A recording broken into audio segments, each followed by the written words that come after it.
तो आज हम भगवद गीता के एक बहुत ही शक्तिशाली विचार की गहराई में उतरेंगे, कर्म योग। जी। हमारे पास जो स्रोत है वो गीता के अध्याय 2 के 48वें श्लोक पर केंद्रित है और हमारा मकसद ये समझना है कि हजारों साल पहले दिया गया ये ज्ञान आज की हमारी भागदौड़ भरी जिंदगी के लिए एक प्रैक्टिकल गाइड कैसे बन सकता है। बिल्कुल, और ये कोई मतलब सिर्फ किताबी ज्ञान नहीं है। हम ये देखेंगे कि कर्म, उसके नतीजे की चिंता और मन की शांति, इनके बीच असल में रिश्ता क्या है।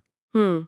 ये समझने की कोशिश करेंगे कि क्या वाकई काम करते हुए शांत रहना मुमकिन है, हम्म। जब हमारे चारों तरफ डेडलाइंस हों, उम्मीदें हों, प्रेशर का माहौल हो। सही बात है। ठीक है, तो चलिए इसे खोलकर समझते हैं।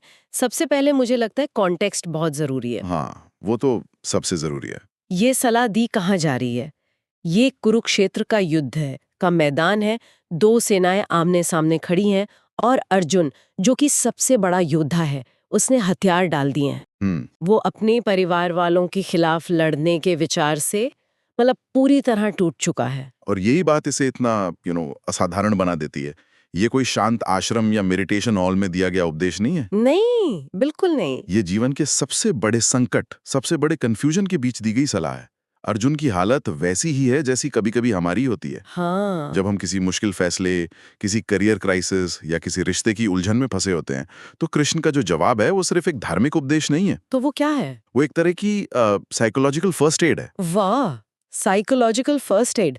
और इसी उथल-पुथल के बीच कृष्ण वो श्लोक कहते हैं जो हमारी आज की चर्चा का केंद्र है। जी। योगस्थः कुरु कर्माणि संगम त्यक्त्वा धनंजय सिद्ध्य सिद्ध्योः समो भूत्वा समत्वम योग उच्यते। सुनते ही लगता है कि इसमें कोई बहुत गहरा राज छिपा है।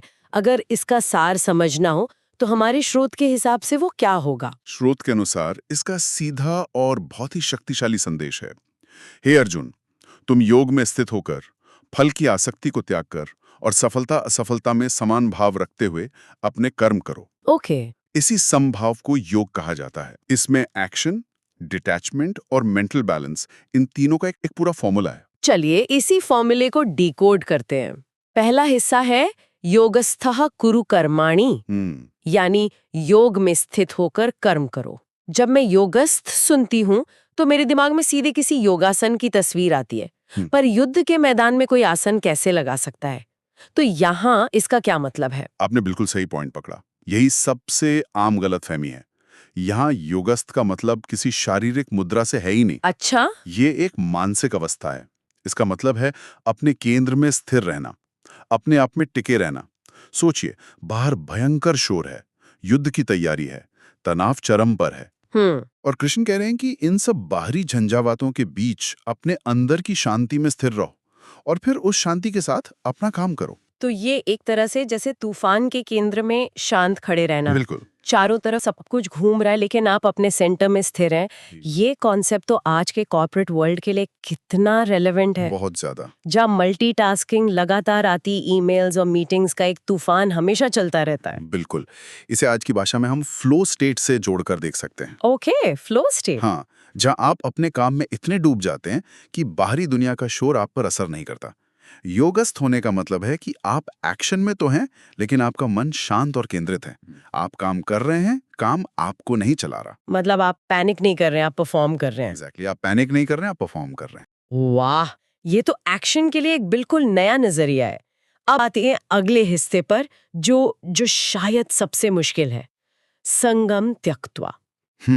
आसक्ति को त्याग कर। हाँ, आसक्ति को त्याग कर। यहीं पर ज्यादातर लोग अटक जाते हैं। क्या इसका मतलब ये है कि हमें अपने काम के नतीजों की परवाह ही नहीं करनी चाहिए? राइट। अगर कोई किसी स्टार्टअप पर दिन रात काम कर रहा है तो क्या वो उसकी सफलता की उम्मीद ना करे? बिना उम्मीद के मोटिवेशन कहाँ से आएगा? ये बहुत ही प्रैक्टिकल सवाल है, और गीता का जवाब भी उतना ही प्रैक्टिकल है। संगम त्यक्त्वा का मतलब उदासीनता या लापरवाही बिल्कुल नहीं है। अच्छा। इसका मतलब ये नहीं है कि आप लक्ष्य ही ना बनाएं। इसका मतलब है अपनी सेल्फ वर्थ, अपनी खुशी को उस नतीजे के साथ चिपका मत दो। एक मिनट, इसे थोड़ा और साफ करते हैं। मतलब मैं अपना बेस्ट शॉट दूं, पूरी मेहनत करूं, लेकिन अपनी पहचान को उस काम के नतीजे का मोहताज ना बनने दूं। बिल्कुल। कि अगर प्रोजेक्ट सफल हुआ तो मैं सक्सेसफुल और अगर फेल हुआ तो मैं फेलियर। एग्जैक्टली। यही है आसक्ति, अटैचमेंट यही है। जब हम कहते हैं अगर मुझे ये प्रमोशन मिला तभी मैं खुश होऊंगा, या अगर मेरी कंपनी यूनिकॉर्न बनी तभी मेरी मेहनत सफल मानी जाएगी। ये तभी। ये जो तभी शब्द है ना, यही आसक्ति की जड़ है, और यही चिंता, डर और जलन पैदा करती है। कृष्ण कह रहे हैं कि तुम अपना काम पूरी शिद्दत से करो, लेकिन ये समझो कि नतीजा सिर्फ तुम्हारी मेहनत पर नहीं, बल्कि 100 और चीजों पर निर्भर करता है। हाँ, 100 और चीजों पर निर्भर करता है जो तुम्हारे कंट्रोल से बाहर हैं। उस अनकंट्रोलेबल हिस्से की चिंता से खुद को आजाद कर लो। ये तो सीधे सीधे आज की हसल कल्चर पर एक तरह की टिप्पणी है, बिल्कुल है। जहां हमारी वैल्यू हमारे आउटकम से ही जुड़ी होती है। हम लगातार नतीजों के पीछे भाग रहे हैं और इस प्रक्रिया में बर्नआउट का शिकार हो रहे हैं। तो ये श्लोक एक तरह से उस बर्नआउट का एंटीडोट है। प्रोसेस पर ध्यान दो, नतीजे की चिंता से मुक्त रहो। बिल्कुल, ये एक तरह से मनोवैज्ञानिक रूप से अपने लोकस ऑफ कंट्रोल को समझने जैसा है। Locus of control. आप उन चीजों पर अपनी पूरी ऊर्जा लगाइए जो आपके नियंत्रण में है।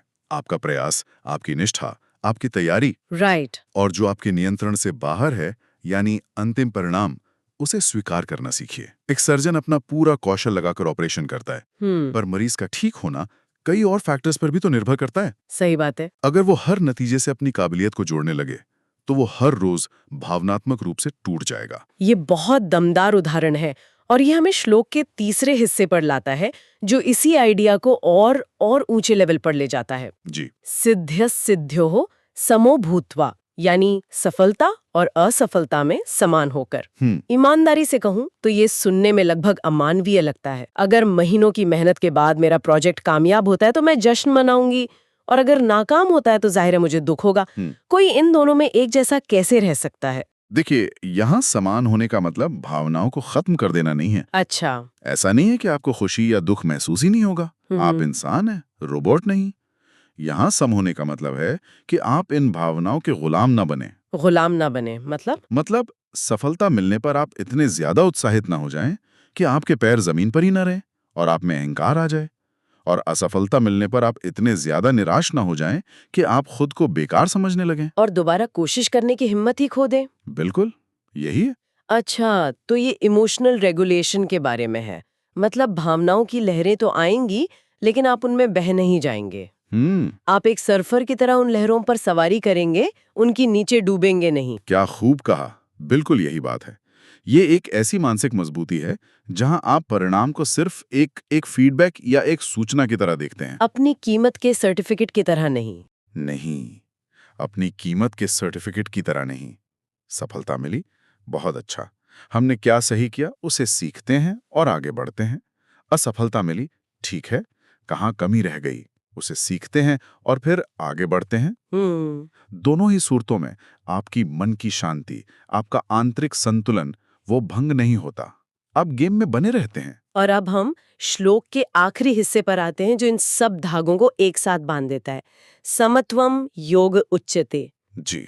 यानी इसी समभाव को, इसी मेंटल इक्विलिब्रियम को योग कहते हैं। ये तो योग की पूरी परिभाषा ही बदल देता है। बिल्कुल। यहाँ योग कोई क्रिया नहीं, बल्कि एक अवस्था है। बिल्कुल, एक स्टेट ऑफ माइंड है। बिल्कुल। ये इस श्लोक का सबसे, मैं कहूंगा, क्रांतिकारी हिस्सा है। कृष्ण कह रहे हैं कि असली योग आसन करना या प्राणायाम करना नहीं है। असली योग है मन का वो संतुलन, वो समत्व, जहाँ सुख दुख, जहां सुख दुख, सफलता असफलता, मान अपमान आपको आपके केंद्र से हिला ना पाए।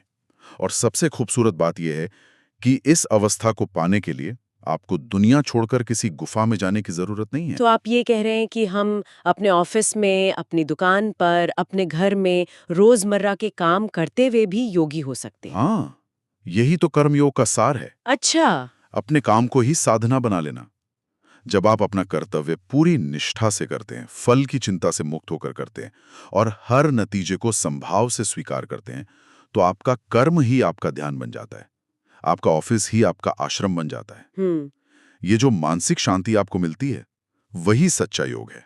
तो आज की इस गहरी चर्चा को अगर हम समेटें, तो हमने कर्म योग के सिद्धांत को 3 बहुत ही प्रैक्टिकल स्टेप्स में समझा है। हाँ, पहला स्टेप है अपने काम पर पूरी तरह फोकस करो, पूरी क्षमता से करो।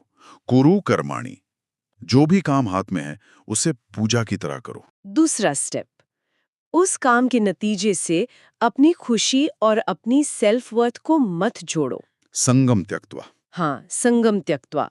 अपनी पूरी कोशिश करो, लेकिन याद रखो कि नतीजा आपके हाथ में नहीं है। और तीसरा स्टेप, जो भी नतीजा आए, चाहे वो आपकी उम्मीद के मुताबिक हो या ना हो, उसे शांत मन से, बिना अहंकार या निराशा के स्वीकार करो।